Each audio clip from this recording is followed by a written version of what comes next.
Hello and welcome to For Heaven's Sake, a Seventh Heaven podcast. We are your co-hosts, Lady J. And T.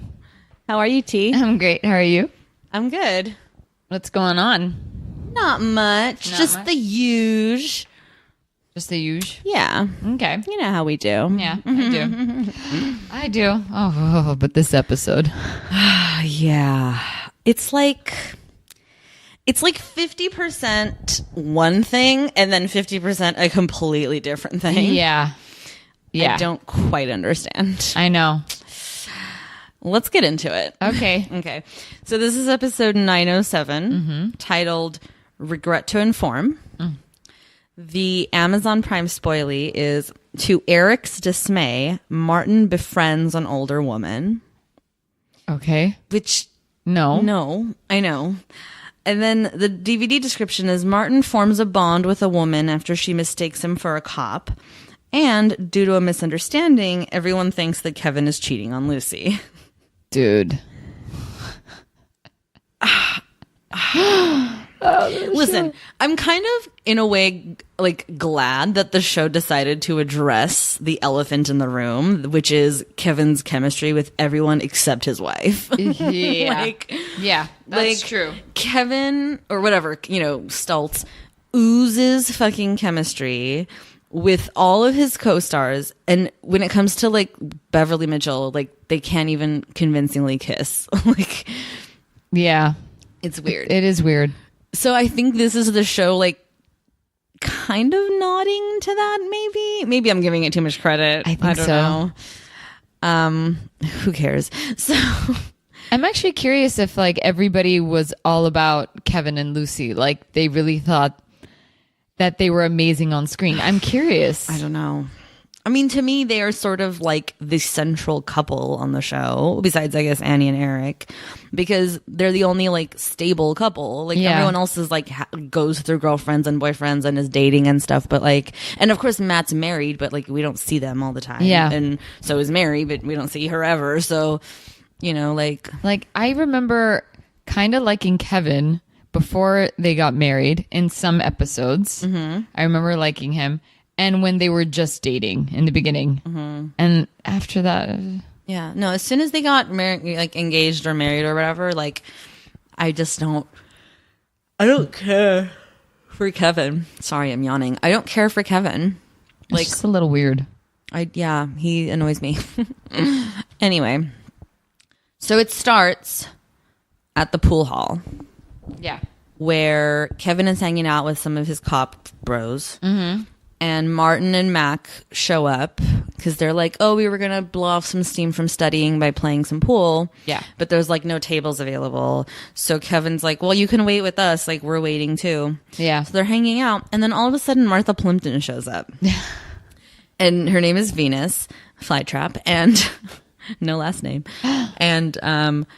And what was I saying? Oh, right. So she shows up and you get immediately the sense that she's, like, a cop groupie. Yes. Like, all the cops know her. She comes right to their table like, hey, boys, who were, like, fresh meat. Oh, they're rookies, huh? Like, talking about Martin and Mac They and keep stuff. looking younger and younger. Yeah. And for whatever reason, Kevin, like, plays along and is like, yeah, they're rookies. And so then she thinks that and is, like, giving Martin the eyes. Seriously. And Martin's given the eyes back because he doesn't know that she thinks he's a cop. Yeah. He just thinks that she's given him the eyes. Yep. And so he's like, okay. But he says that she's 5 years older than him. And I cracked up. Yeah. Dude. I think I was, like, eating something at the time and I almost spit it out of my mouth. Yeah, in disbelief. No, yeah, because when she said that, I'm like, oh, come on. That would mean that she's supposed to be 22. And you guys, I did the math. So I kept thinking about it in my head because I was like, the 5 years, they're kidding themselves. Like, she's 15 if she's a day years older than him. Okay. Yeah. So then I did the math. First of all, Martin was playing his age. Martin was 17 at the time. Oh. And playing 17. Okay. Because this show aired in 2004 and he was born in 87. So that puts him at 17. Aww. Martha Plimpton at the time was 34. playing 22, 17 years Martin's senior, and she's supposed to be only 5 years older than him. I was dying. It was too funny. You know why it wasn't believable? Forget about the way she looks. It's because you know her fucking career. I know. You know her she career. Was in Goonies. Thank you. Who are we kidding? That's what I'm saying. Like, who are we kidding? You know her career. I know what she's done. Like, get out of here that she's playing someone that in her mid-20s. I'm not going to believe it. Like, she was a household name at that point. She really was. Why are they trying to like pass her off as a 22-year-old? Yeah, I don't get it. Wait a minute. Is she really playing like 22? Because like she knows that he's not 17. Well, she believes that he's a rookie, but like what? Like early 20s rookie? Yeah. Okay. But regardless, I think when Did she say that in the end? No, Martin says she's got to be like 5 years older than me. Yeah. That's which means that Martin thinks she's 22. Okay, I forgot that was Martin. Which they don't negate. Yeah. Like they never tell us she's not 22. So I'm thinking the show's trying to tell me she's fucking 22. And I'm like, show, get your shit together, show. Yeah. You're kidding. Like, what the fuck do you think is happening right now? Dude, I totally have a note in here and said hot mess shit show.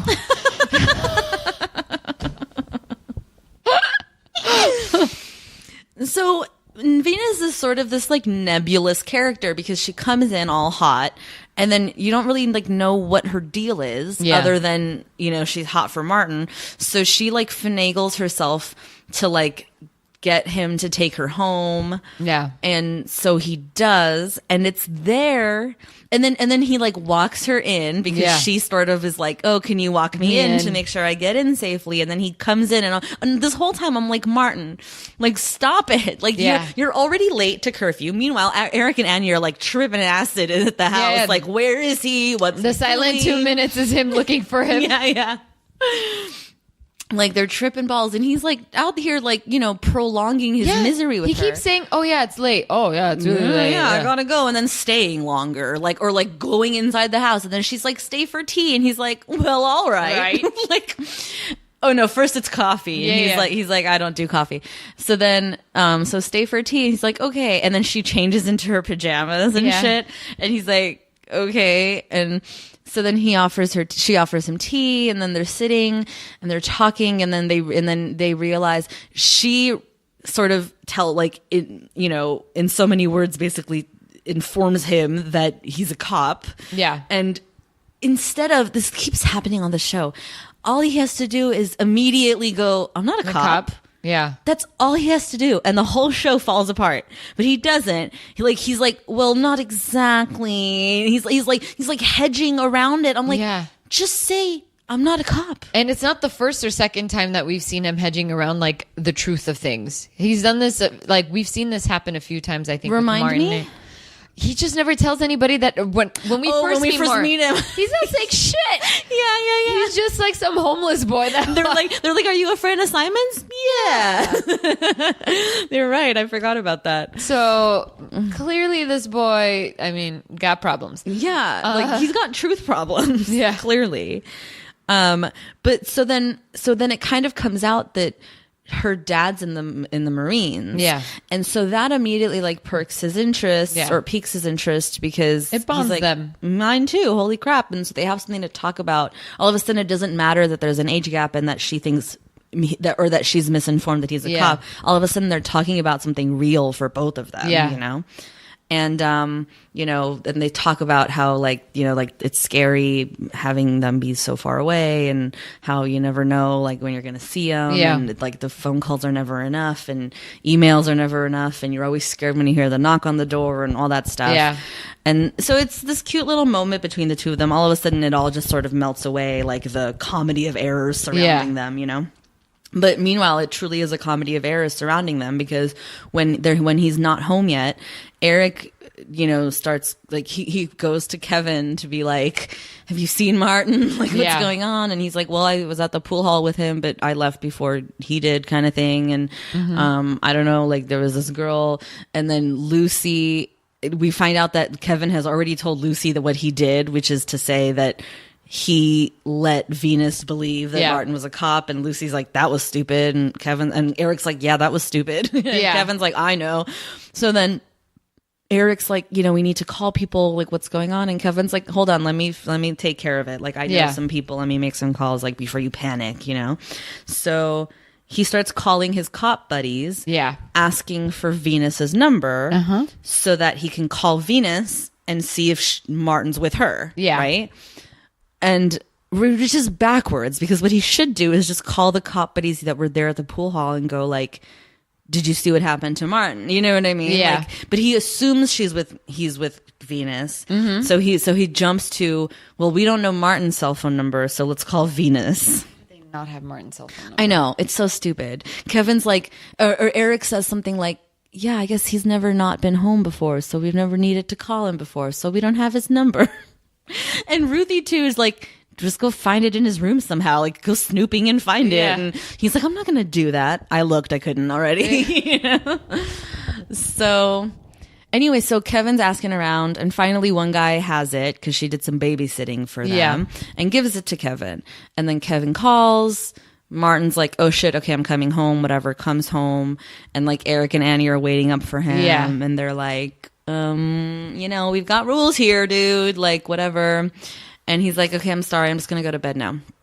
Meanwhile, back at the station, Nick and Kirk called you looking for Venus's number too? I had a message on my machine from him when I got home. I didn't want to get him in trouble though, so I didn't call him back. Yeah, neither did I. Clever use of the kid though, gotta hand it to him. What are you talking about? Ken Kirk, looking for Venus late last night. You didn't give him her number, did you? Yeah, I did. What? My wife had her number. Venus babysat for us a couple of times. I didn't see what harm could come from it. Why do you think he wanted the number? He didn't need a babysitter because the baby's not here yet. Oh, come on. You don't think... She's a minister. He's just a lost little lamb. She's a minister? Are they talking about Lucy I think so. Venus? I think they're talking about Lucy. But that doesn't make sense then. I know. I think they're actually trying to say that like Kevin's a lost little lamb and Venus is ministering to him. Oh. You know what I mean? Oh. Which is stupid because Lucy's actually a minister, so it's just confusing wording, Yeah. Oh man. This is also the most sexual the show has ever been. That's true. Like they're overtly trying to be like, oh, Kevin's fucking someone behind Lucy's back. The show has never been this explicit. Exactly. Even in how non-explicit it is. Yeah. So meanwhile, when Martin leaves Venus's house the night before, he still has not told her the truth that he's not a cop. So when he's at school the next day, Mac's giving him a hard time because he's like, dude, I had to find my own ride. I had to walk home last night or whatever. Yeah. And Martin's like, whatever, dude, I'm sorry, okay. And then she shows up. Venus shows up, and they're like, oh fuck, what are you doing here? And then she jumps to conclusions once again. What are you doing here? I'm a substitute teacher. Mr. Newton's out sick, so they called me. What about you? Wait. Are you undercover? Is that it? Narcs, right? Right. Narcs. Wow. How very Starsky and Hutch. I think she means 21 Jump Street. Yeah. Also, she's kind of an idiot. Yes. I kept saying, I'm like, woman, shut up. Shut up and stop guessing. She's such an idiot. I lost all respect for her in this scene. Yeah. I did too. I remember, I'm like, okay, you can't be taken seriously. It was desperate. You're making a situation that's not even there. No. Narcs, huh? Yeah. Cool. But then Mac fucks everything up. Mac. I'm so over Mac, dude. Thank you. It kills me that he's sticking around. You understand? Yeah, I know. Mac starts spreading rumors around the school that Martin and she are fucking. Yeah. Or whatever, that they're dating or whatever, And then Ruthie overhears, which makes Ruthie obviously it's weird though, because Ruthie overhears and she has that moment of where you zoom in on her face of disgust or whatever. Yeah. But she and Martin never even have a scene together later where that would pay off. No. Like where Ruthie is like confronting Martin and saying like, what are you doing? You know, Yeah. like that never pays off. It's just that she overhears it. Like, Yeah. okay, whatever. Yeah. And you're thinking that was going to have like some crazy consequences that he's Right. putting out those rumors. You're like, oh my God, this woman is going to get fired. She's going to have her career taken away from her. All of She a might sudden get it's gonna arrested. spiral from here. Yeah, that's what I'm thinking. Nothing. No, all it does is serve the purpose of then she's able to go, yeah, I kind of figured you're not a cop because why would a narc like spread rumors about dating a teacher or whatever? Yeah. And then Martin's like, okay, cool. So like we're cool. Like it didn't matter in the end. Like I don't know. It's all weird. It is weird. It It's doesn't serve a purpose a lot for of dominoes anything. that don't get knocked No. down. You know what I mean? This show, oh my God, it was such Yeah. a mess. It was hard to watch. It very much was. Like it wasn't felt like a burden. Before, like usually you find it funny, but this episode felt like a burden. It was especially hard to like as I was watching it because I cut the clips and stuff. So like as I'm watching the show, like I'm always sort of with an eye to this would be good to like listen back to later or serve purpose for conversation. It was really hard to find clips Yeah. for this episode and even as we're talking about it, we kind of can't help but just like chronologically discuss the Yeah. events of the show because It wasn't there's really good. nothing. Yeah. It's just a bunch of stuff happens and then in the end one thing happens that we'll talk about. But so mind you, okay, so now everyone thinks Kevin's cheating. Michaels overhears the dudes talking about Kevin. It's just so funny that Michaels is like, oh no, I got to put him to work. Honestly, too, like this was our first Michaels appearance all season, know, right? yeah. Like we haven't Wait. seen him in a minute. Wait, really? The last time we saw Michaels was the episode with the teacher, with the dad that was abusing his kids, right? Wow. I feel like that's the last time we saw Michaels. Maybe. I mean, I could be wrong. I'm usually am, but I feel like for sure this season in 7 episodes, this is his first appearance. Interesting. Huh. Yeah, it's like I don't know. He's Well, fine. no, we saw with Roxanne when she said That's that right. she At didn't the take end of last test. season. Yeah. That's right. You're right. I'm always wrong. Not what I was getting at. No, I know. I'm saying it. It's what I'm getting at. It's what I'm getting at. So anyway, so he's like, oh shit. So he decides he's going to put Kevin to work so that he's not tempted to be with Venus or whatever. Yeah.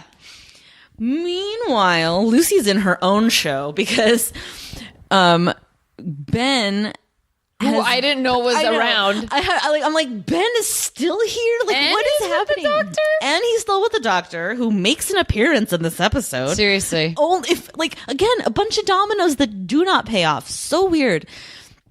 Okay, Ben apparently has been out of town all weekend. He's back. The story, the cover he's been using is that he went camping with the firefighter dudes. Yeah.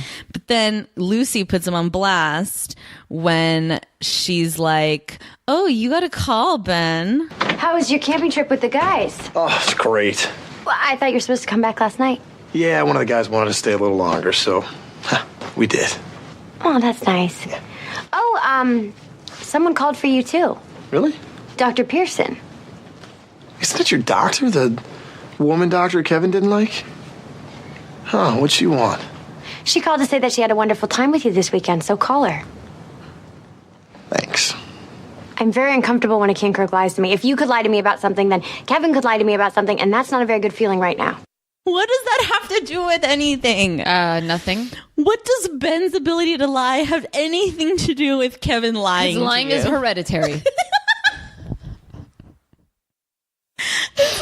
Don't you know? It's literally just the and it's on the heels of the whole cheating conversation. Yes. So it's literally like the worst plotted episode. Like it's like shoehorned in. All of a sudden, there's going to be seeds of doubt sown, and it all becomes painfully obvious the whole rest of this episode. You know, so stupid. So then okay. Ben's whole thing is over the course of this weekend with this doctor lady, right? Yeah. He learned some things about Kevin and Lucy's other, like their Doctor, original yeah. doctor, the one who she was subbing for or Yeah. whatever. And he's trying to tell her, like, you shouldn't see that guy because he happens to be Miranda's ex and he's a no good nothing. They got married, they started a practice together, they had kids together. He decided he wanted to have a midlife crisis and go fuck younger women. So now she's left high and dry. Yeah. And Lucy's like, okay, but she's dating you. Like, yeah. too. So it's not like she's like sitting at home. But he's like, okay, but like, it's different, right? Mm-hmm. And Lucy's like, this is none of your business. Like, thank you, but like, whatever. And then Ben's like, I'm gonna go over your head to Kevin. Kevin will understand. Like, what? So Ben's basically like advocating that they stay with her instead of going back to their original doctor, even though they made the decision to go back to their original doctor. Then none of this pays off because in the end, what ends up happening is he calls Miranda to like say like he had a good time this weekend or whatever. And she's like, thanks, me too. BTW, I'm back with my husband. Bye. Yeah. Like, he realized that he missed out. He saw you walking away. Like, he saw you with dropping the kids me off or whatever, and got jealous and realized what an ass he's been. And now we're back together. I'm like, oh, that was fast. Like, overnight. Yeah. And now all of a sudden, Ben is just like, okay. And now Kevin and Lucy don't have a doctor to go to because Ben created the conflict of interest by dating her in the first place and tried to make it okay by saying, well, use her instead of the ex. But it's like, now there's even more of a conflict of interest because you're just involved for no reason.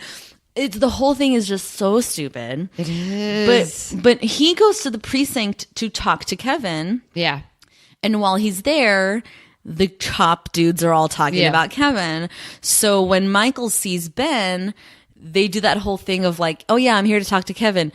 You know what you're talking to Kevin about and whatever. And Ben is like not sufficiently shocked enough for me during that conversation. I know. Like, Michael's is like, he's cheating on Lucy and he's like, I know. I'm like, what do you mean you know? I was like, shouldn't you be in shock? Shouldn't you be like, what the fuck are you talking about?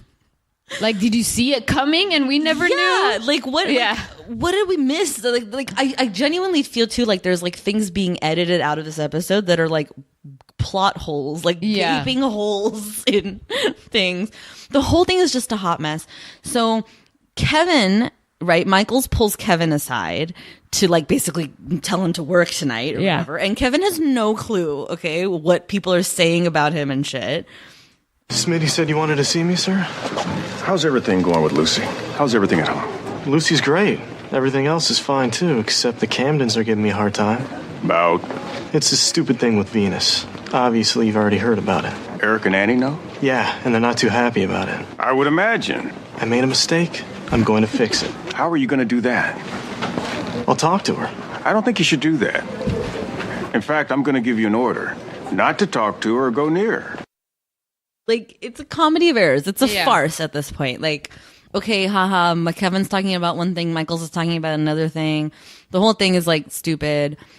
Let's go back to Martin, though. So, Martin is now at odds with Eric and Annie because he stayed out late that one night, didn't really think to call or, whatever. And then when he comes home the next day, Eric's like, we need to talk, like, and Martin basically is like doesn't want to hear it, doesn't want to deal with it, and drops this bomb on Eric. You won't have to worry about me much longer. I'll be just fine on my own. Well, you can't just go off and live by yourself. Do you think your father would give you permission to do that? I'm going to become emancipated. It's something my dad and I talked about a while ago and decided not to go through with. But now it seems like it might be a good idea. Emancipated? With my father overseas and my aunt in New York, it makes sense. I mean, what if something were to happen to my father? What if something were to happen to me? I should be able to look after myself and make decisions for myself. Don't you need to have an income to become emancipated? I have an income. My mother had life insurance she put in a trust for me. I get a check every month. It's not a lot, and it's been going into my savings, but it'll be enough for me to take care of myself. I know what you're going to say. You do? You're going to say I haven't thought this through. You're going to say I'm making a mistake. You're going to say I'm too young to be making all these decisions for myself. Believe me, I've thought about those things. I'm 17 years old. In 10 months from now, I'm going to be 18. Well, in 10 months, I'm going to become a responsible adult, but until then, I'm just some stupid, irresponsible kid. What is going to change in those 10 months? Why is some arbitrary date going to make me responsible for everything that I do? But now, I can't do anything without the approval of my family? Who, I don't know if you've noticed, isn't exactly nearby to lend me a hand.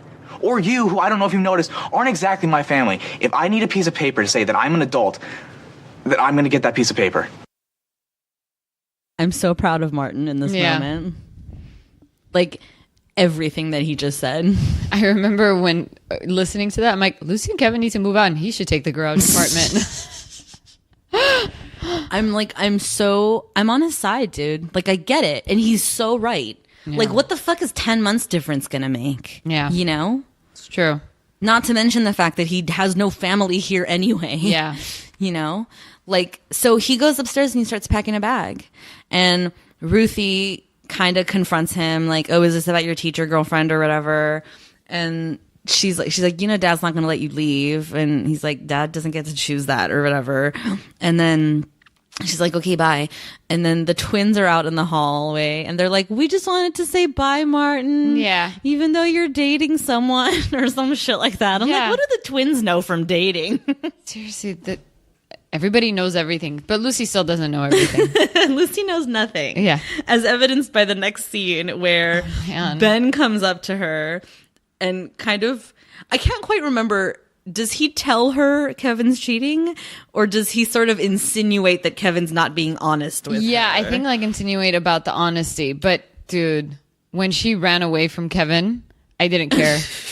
I really didn't care. Well, and but before that, like when Ben gives her cause to go down to the precinct, I was like, I can't believe she's going to go down to the precinct right now and make a scene. Yeah. Like, Lucy, be a person. Like, what are you doing? Like, I'm not saying don't be upset, but like, you're going to go make a scene at his place of work right now? What problem is that going to solve, you know? You did a great job in the first few episodes of this season. Let's not go back. So she goes down there and then people are like looking at her because they all think whatever. Yeah. So they're looking at her and she's like, what's going on? And somehow something gets said or whatever. Yeah. And she runs away. And then he can't chase after her for some reason. Because of work, I guess. Oh, right. Because he's got a perp at his desk. And the perp tells Lucy that he's cheating on her. So then she runs away. So then he can't chase after her. So like when his shift is over, he comes home and she's crying and she's like yelling at him. And then immediately he's like, I love you forever. I'm not cheating on you. She's like, okay. Yeah. Shortest lived drama ever on this show. And then at that moment, surprisingly, Michaels calls and he's like, yo, did Kevin apologize for me or whatever? Yeah. Like, and he's like, I'm sorry that I had a part in like spreading this stupid rumor and shit, whatever, which props to him for recognizing that he really did play a part. All of this. Yeah. Like, you know, because the dudes were just talking and nobody would have known or it wouldn't have gone further than that. Like, it's true. He made it a bigger deal than it needed to be, you know, by like telling Ben and giving Kevin all this extra work and shit. I'm making him work because he needs to. In fact, I'm giving you a direct order not to call that woman. Seriously, dude. And Kevin's like, okay. Like, cool, dude. He's like, what'd I do, Dad? I guess. So I'm trying to like think if we talked about everything that happens until the very end. I feel like that's no other loose ends, right? Yeah. It's so crazy. As you're like going through scene by scene, all I'm doing is shaking my head, and rolling my eyes. Yeah. Like, I'm agreeing. I'm like, yes, I know. It's terrible. Like I said, for the last 30 minutes, all we've been able to do is just explain what happens in this episode. There's no tangent in this episode, guys. Like, there's no point to talk about either. Like, honestly, there's nothing to talk about now. Only what Martin told Eric, and we were like, yeah, good on you. Moving on. Right. Well, and then, so he packs his bag, he comes back downstairs, right? And now Annie's there, and they're kind of like, it's like their last-ditch effort to, like, stop him from leaving. Yeah. And once again, Martin holds his own and like says the right things. Have we ever done anything but try to help you? It's not that I don't want your help. It's that I don't need your help. Don't you think you're trying to grow up a little too fast here, like, I don't know, overnight? I'm already grown up. You think I wanted to grow up this fast? I didn't want my mother to die. I didn't want my dad to be fighting in a war on the other side of the world. I didn't want any of that. I grew up because I had to. not because I wanted to. I mean, yeah. You know? Yeah. So then he like leaves and he obviously goes to Venus's house, you know? Because where else is he going to go? Seriously. Not Mac. Yeah. So as he's pulling up, another car pulls up too. Yeah. And these two dudes in uniform come out and one's holding a briefcase and he immediately knows what this is. So he obviously like chills outside, like waits for all that to pass because he knows he's going to go in there after and like be there for her, you know? But in the meantime, his first reaction is to call Eric. Yeah. Which is obviously like meaningful and, you know, that like, because he said like how he doesn't need them, but then of course he does, you know? Yeah. So Eric comes running, basically. But what I loved about this moment between Martin and Eric outside and like leaning against the car, waiting for the uniformed people to like leave, you know, Venus's house or whatever. Like Martin shows great maturity in that moment by sort of, you know, admitting that he's not ready to be alone and all those things.